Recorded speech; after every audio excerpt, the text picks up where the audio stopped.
The chairman of the Fiscal Responsibility Commission, Victor Muruako, blames non-submission of audited financial statements by military departments and agencies (MDAs) to the FRC on the lack of sanctions for violators in the act establishing the commission.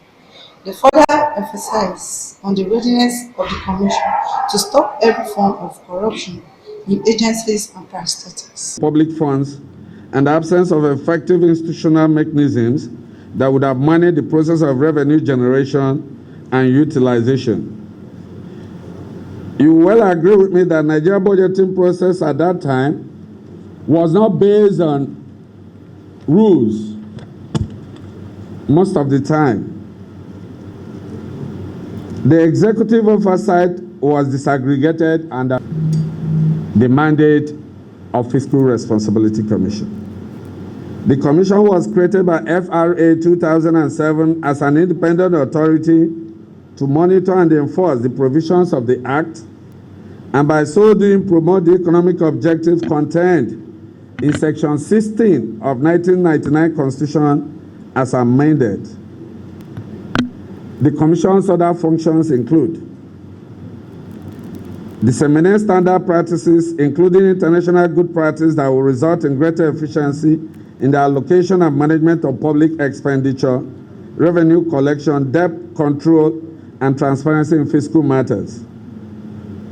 Undertake fiscal and financial studies, analysis and diagnosis, and disseminate the result to the general public. We also to conduct investigations to determine whether a person or organization has violated the provision. Being an institutional response to the request for prudent, ethical, and efficient management of public resources, the Commission has facilitated the nation's reliance on rule-based and transparent fiscal principles as against the erstwhile culture of relatively opaque and discretionary budgeting system.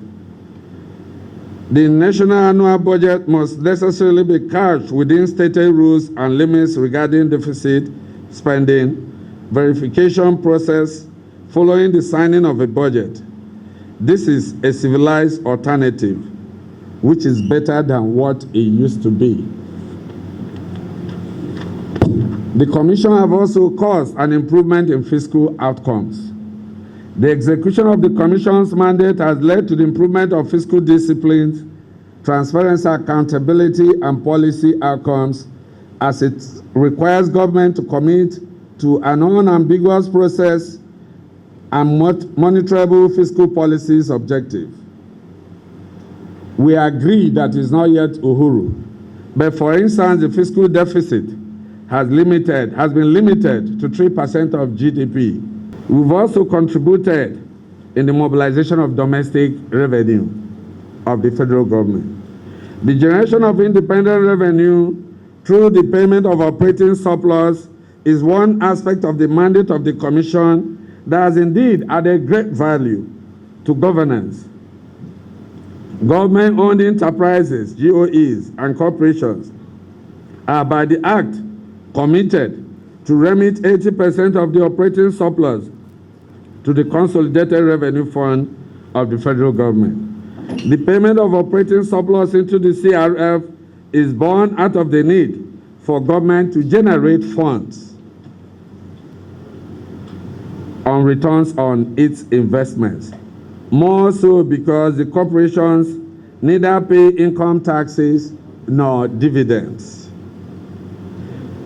Through the persistent and continuous engagement of MDAs by the Fiscal Responsibility Commission, and especially with the support of the National Assembly and the Executive, the federal government's share of operating surplus from these corporations has indeed continued to increase over the years.